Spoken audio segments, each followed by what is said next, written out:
जैसा कि अपन ने पिछले वीडियो में पढ़ा था, समुत्पत्ति वक्र क्या होता है। आइसोक्रोमाट दो उत्पादन के साधनों को के उन विभिन्न संयोगों को दर्शाता है जहाँ समान उत्पत्ति प्राप्त होती है। तो अब जनरली कई बार ऐसे क्वेश्चन पूछा जाता है कि समुत्पत्ति वक्र और उदासीनता वक्र, जिसे अपन तटस्थ वक्र कहते हैं, जो एक तो उपभोक्ता से संबंधित है, एक उत्पादक से संबंधित है, उन दोनों में क्या अंतर है। तो यहाँ एक तालिका के द्वारा मैंने इसको स्पष्ट करने की कोशिश की है। पहला है, एक साइड में अपने दर्शा रहे हैं समुत्पत्ति वक्र और दूसरी तरफ दर्शा रहे हैं उदासीनता कर्व। ठीक है, तो यहाँ समुत्पत्ति वक्र क्या दर्शाता है, देखना, दो साधनों के विभिन्न संयोगों को दर्शाता है। ठीक है, जिससे उत्पादन की मात्रा क्या हो, समान प्राप्त हो। लेकिन उदासीनता वक्र क्या दर्शाता है, दो वस्तुओं के उन विभिन्न संयोगों को दर्शाता है जिसपे उपभोक्ता को संतुष्टि क्या प्राप्त होती हो, समान प्राप्त होती हो। तो यहाँ एक धारणा और निकल के आ रही है, संतुष्टि की अपन गणना नहीं कर सकते लेकिन उत्पादन की अपन काउंट कर सकते हैं। तो दूसरा जो इसका अंतर, मेजर अंतर है, वो क्या होगा, मेजर डिफरेंस, कि इसकी गणना की जा सकती है और इसे इकाइयों में व्यक्त किया जा सकता है। जैसे कि उत्पादन मैं बात करूं कि 5 श्रमिक और 2 पूंजी मिलकर 500 क्विंटल अनाज पैदा कर रहे हैं। इसका मतलब जो उत्पादन है वो कितना है, 500 क्विंटल। तो इसको काउंट भी कर सकते हैं, प्लस इसकी इकाई, इसकी यूनिट्स भी अपन डिफाइन कर सकते हैं। लेकिन उदासीनता वक्र में अपन संतुष्टि की बात करते हैं और क्रमवाचक उपयोगिता विश्लेषण के अर्थशास्त्रियों ने बताया था कि संतुष्टि एक मानसिक अवधारणा है, उसका माप संभव नहीं है, उसकी गणना संभव नहीं है, उसमें तो अपन केवल तुलना कर सकते हैं और इसे इकाइयों में व्यक्त भी नहीं किया जाता है। ठीक है, अब जो तीसरा जिसका मुख्य अंतर है वो है, समुत्पत्ति मानचित्र में विभिन्न समुत्पाद वक्रों के मध्य गणनावाचक दृष्टिकोण से तुलना कर सकते हैं। जैसा कि अपन ने समुत्पत्ति मानचित्र ऐसा बनाया था, यहाँ Q1, Q2, Q3 और Q4, यहाँ एक्स अक्ष पे श्रम को दर्शाया, वाई अक्ष पे पूंजी को दर्शाया था, कैपिटल को। इसमें हम बता सकते हैं कि Q1 मान लो 100 के बराबर है, Q2 200 के बराबर है, Q3 300 के बराबर है और Q4 400 के बराबर है।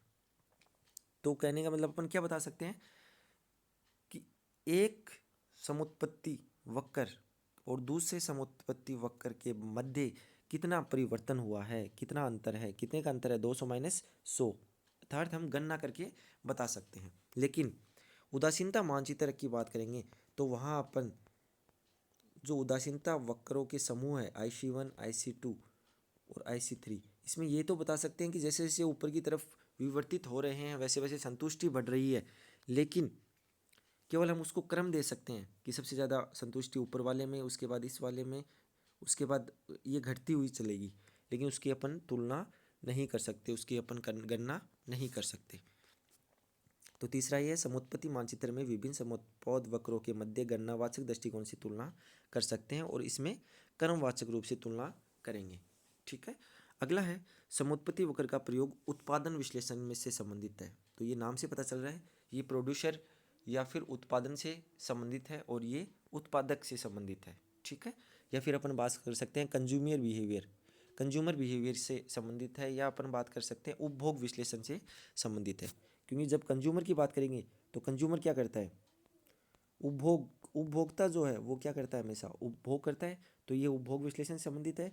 और ये उत्पादक क्या करता है, उत्पादन करता है, तो इसलिए उत्पादन विश्लेषण से संबंधित है।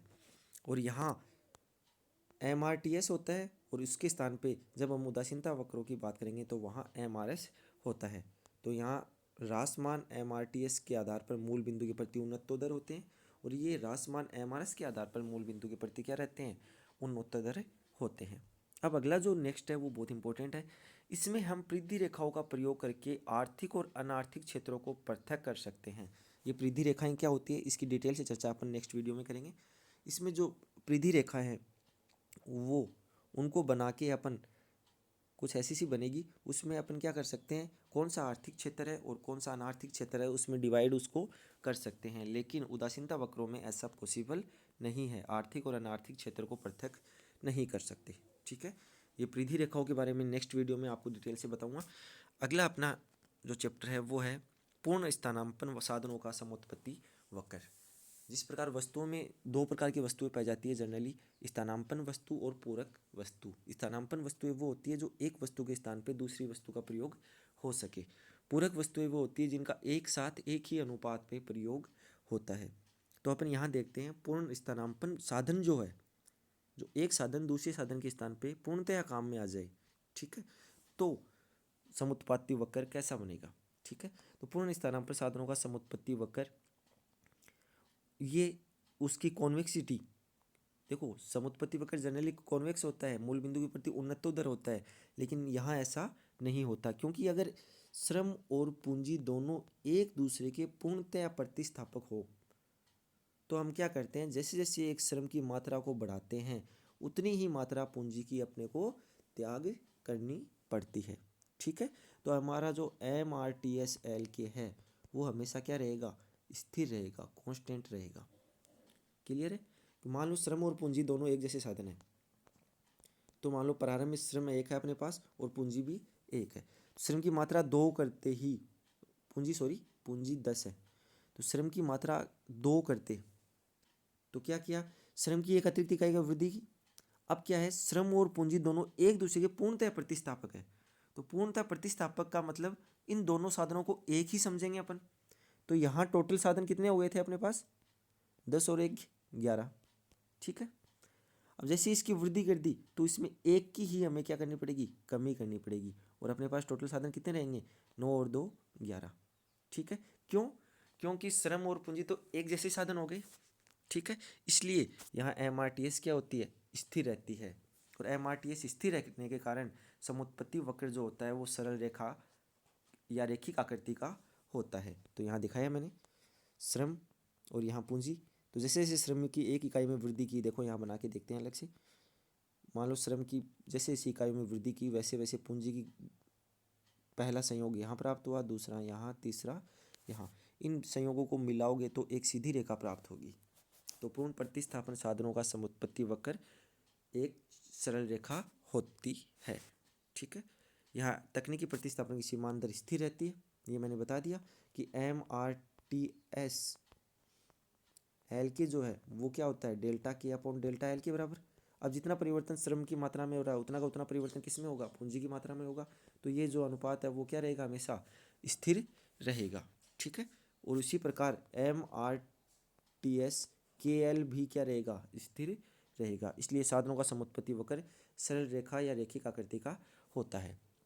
अब अपन बात करते हैं पूरक साधन होते हैं, पूर्णतः पूरक साधन होते हैं तो समुत्पत्ति वक्र किस प्रकार बनाया जाता, तो यह भी उसकी कॉन्वेक्सिटी का या उन्नतोदरता का क्या है, अपवाद है। पूर्णतः पूरक साधन वे होते हैं दोनों साधनों का एक साथ एक ही अनुपात में प्रयोग होता हो।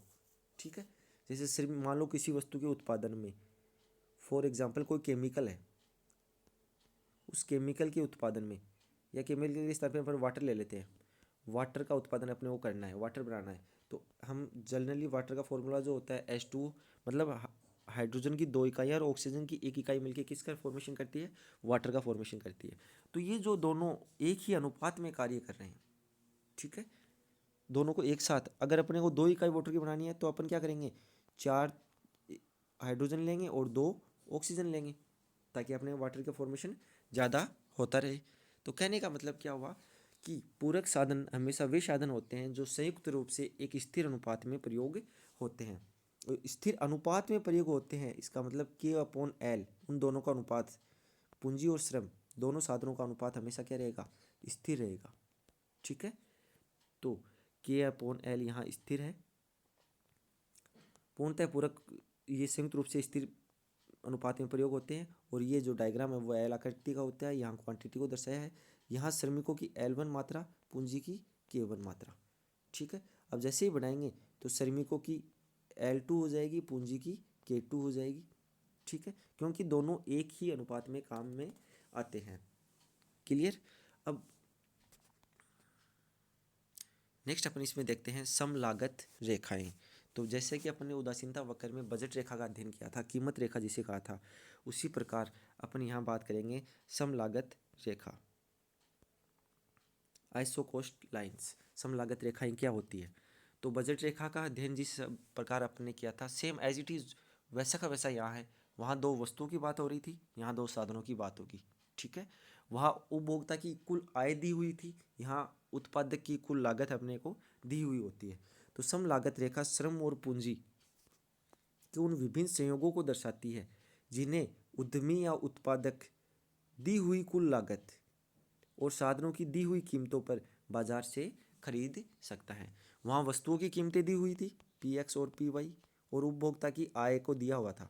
तो यहाँ वस्तुओं के स्थान पे क्या आ जाएंगे, साधन।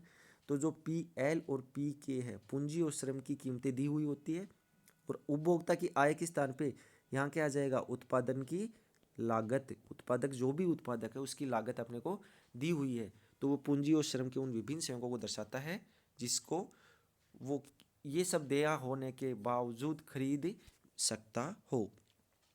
समलागत रेखा को कीमत रेखा या व्यय रेखा भी, एक्सपेंडिचर लाइन भी कहते हैं। ठीक है, अब समलागत रेखा का समीकरण क्या होता है, तो जिस प्रकार का बजट रेखा का समीकरण था, क्या था, अक्ष वस्तु थी, उस वस्तु की मात्रा और उसकी कीमत को, वाई वस्तु की मात्रा और उसकी कीमत को मल्टीप्लाई करने पे और फिर जोड़ने पे हमने को क्या प्राप्त हो रही थी, उपभोक्ता की आय के बराबर होना चाहिए। तो यहाँ लागत है, तो हम क्या करेंगे, मान लो अपने एक मजदूर लाए, उसको हमने मजदूरी दी पी एल। ठीक है, तो उस मजदूर पे कुल खर्चा कितना हो गया, कितने मजदूर लाए, एक मजदूर लाए, या एल इकाई मजदूर की लाई।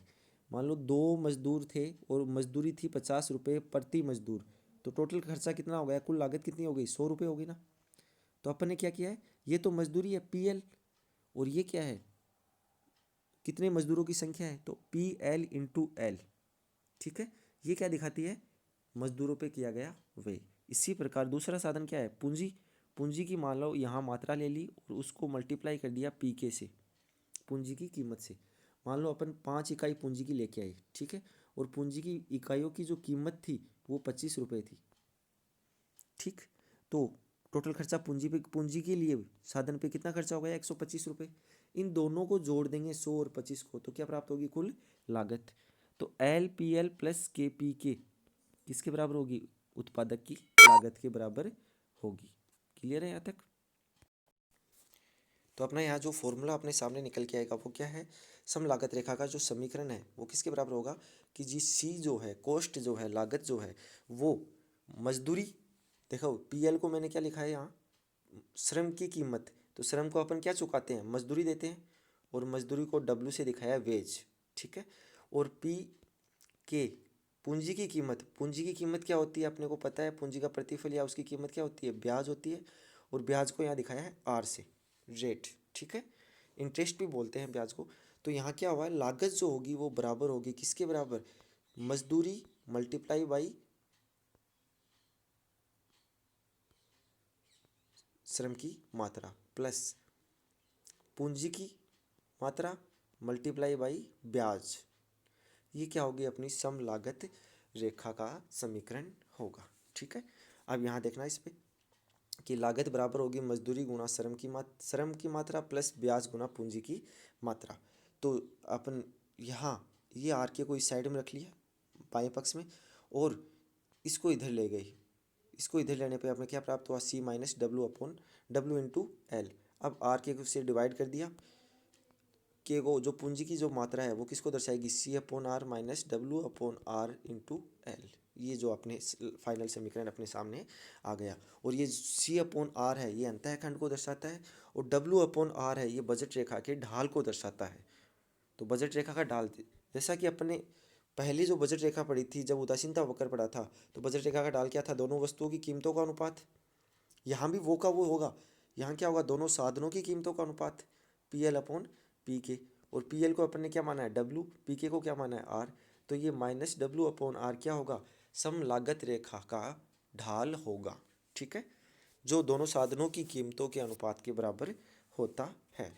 ठीक है, अब इसका डायग्राम बनाते हैं। यहाँ देखना, प्रारंभ में मान लो ये वाली श्रम की मात्रा है, मान लो केवल एक साधन का प्रयोग कर रहा है, उत्पादक जो है केवल एक साधन के प्रयोग कर रहा है, केवल श्रम का प्रयोग कर रहा है, पूंजी की कोई इकाई का प्रयोग नहीं कर रहा, तो ये वाली संख्या 0 हो जाएगी। तो अपनी एल की वैल्यू यहाँ कितनी आ जाएगी, सी अपॉन डब्ल्यू आ जाएगी। ठीक है, तो जब पूंजी की एक भी इकाई का प्रयोग नहीं कर रहा तो उपभोक्ता यहाँ पे संतुलन में होगा बी बिंदु पे, और यहाँ श्रमिकों की मात्रा कितनी होगी, सी अपॉन डब्ल्यू होगी। ठीक है, इसी प्रकार जैसे अगर ए पॉइंट की बात करें, इसका मतलब ए पॉइंट पे है तो वो है उत्पादक श्रम की कोई भी इकाई का प्रयोग नहीं कर रहा इस बिंदु पे, ठीक है। तो यहाँ केवल और केवल किसका प्रयोग कर रहा है, केवल एक साधन पूंजी का प्रयोग कर रहा है, तो वो के किसके बराबर हो जाएगा, सी अपॉन आर की, ठीक है। तो अगर केवल एक साधन का पूंजी का प्रयोग कर रहा है तो कुल प्रयोग कितना करेगा, सी अपॉन आर के बराबर। और अगर केवल श्रम का ऐसा प्रयोग कर रहा है तो सी अपॉन डब्ल्यू के बराबर, ठीक है। तो अपनी ये वाली दूरी अपने सामने आ गई, ये वाली आ गई। तो अपन ढाल कर लिए अपन कहते हैं टेन थीटा जो होता है वो लंब बटा आधार के बराबर होता है। यहाँ लंब अपना ओ ए है, आधार अपना ओ बी है, और ओ ए की जो वैल्यू है वो सी अपॉन आर है, ठीक है, भाग divide by C upon W. अब इस भाग को गुणा में अगर बदलेंगे तो डब्लू ऊपर चला जाएगा, सी नीचे आ जाएगा, सी से सी कट हो जाएगा, तो अपने पास जो ढाल आएगा वो क्या आएगा, डब्लू अपॉन आर। डब्लू यहाँ दर्शाती है श्रम की कीमत को, आर दर्शाती है पूंजी की कीमत को, ठीक है। मजदूरी अपॉन ब्याज की दर, ये अपना क्या जाता है, समलागत रेखा का ढाल प्राप्त हो जाता है, ठीक है। अब अपन देखते हैं इन समलागत रेखाओं में किस प्रकार विवर्तन होता है। जिस प्रकार बजट रेखा में विवर्तन हो रहा था कि यहाँ अपन ने जब बजट रेखाएं पढ़ी थी तब देखा था, ये जो बजट रेखा है वो अगर अक्स वस्तु की कीमत सस्ती हो जाए तो आगे की तरफ खिसक जाती है, वाई वस्तु की कीमत सस्ती हो जाए तो ये ऊपर की तरफ खिसक जाती है। इसका अध्ययन अपन ने पिछले वीडियोज में किया है। तो यहाँ समलागत रेखा में भी क्या होता है, विवर्तन होता है। और वो विवर्तन कब होगा, वो तीन कंडीशन में होगा। कौन सी कंडीशन में, अपन ने शुरू में क्या माना था, डब्ल्यू पी एल और पी के, अर्थात पी एल तो क्या हुई, पूंजी की कीमत, सॉरी श्रम की कीमत, वो तो क्या होती है, मजदूरी, डब्ल्यू से दर्शाया था। पूंजी की कीमत क्या होती है, ब्याज का दर और लागत। अगर इन तीनों में परिवर्तन होगा तो समलागत रेखा में भी क्या होगा, परिवर्तन होगा। तो कहाँ, यहाँ है, यदि साधनों की कीमतों में परिवर्तन होता है तो समलागत रेखा स्थानांतरित हो जाती है। यदि दोनों साधनों की कीमतों में समान अनुपात में वृद्धि या कमी होगी तो अपने स्थान से विवर्तित हो जाएगी। यदि कीमतें स्थिर रहे लेकिन कुल व्यय या कुल लागत परिवर्तित हो जाए तो भी समलागत रेखा क्या होगी, विवर्तित हो जाएगी। तो यहाँ डायग्राम में देखना, ये अपना पहले समलागत रेखा डी ए है, ठीक है। अब क्या हुआ, श्रम, यह सब प्रारंभिक जो समलागत रेखा है वो डी बी है, ये वाली, ठीक है। वहाँ उत्पादन की मात्रा 400 है, ठीक। अब जैसे ही श्रम की सस्ता हो गया तो ये किधर खिसक गई, दाईं तरफ खिसक जाएगी, ठीक है। और नई उत्पादन जो समुत्पाद वक्र होगा वो क्या कितना पर समलागत रेखा जो होगी वो कितनी आएगी, डी सी। अर्थात श्रमिक सस्ता होने के कारण श्रम की अपन ने ज़्यादा प्रयोग किया है, उत्पादन की मात्रा का अपन ने उतना ही उत्पादन किया है, तो ये आगे की तरफ विवर्तित हो जाएगी। और अगर श्रम महंगा हो गया तो ये पीछे की तरफ विवर्तित हो जाएगी। पहले यहाँ ओ बी श्रमिकों का कार्य कर रहे थे, श्रम महंगा होने के कारण वो श्रमिकों की मात्रा कितनी हो जाएगी, घटकर ओ ए हो जाएगी। उत्पादन पे फर्क नहीं पड़ेगा, ठीक है। इसी प्रकार अगर दोनों साधन सस्ते हो जाएं, ठीक है, अगर श्रम और पूंजी दोनों सस्ते हो जाएंगे, तो दोनों सस्ते हो गए तो हम क्या करेंगे, दोनों की मात्रा को बढ़ा देंगे। अब दोनों की मात्रा बढ़ते ही उत्पादन में भी क्या होता है, परिवर्तन होगा। तो यहाँ मान लो उत्पादन कितना था, इस रेखा पे 300 था। जैसे ही दोनों श्रम और पूंजी दोनों सस्ते हुए तो उत्पादन की मात्रा बढ़ जाएगी, क्योंकि साधनों की अपन ज़्यादा प्रयोग कर सकते हैं उसी लागत पे।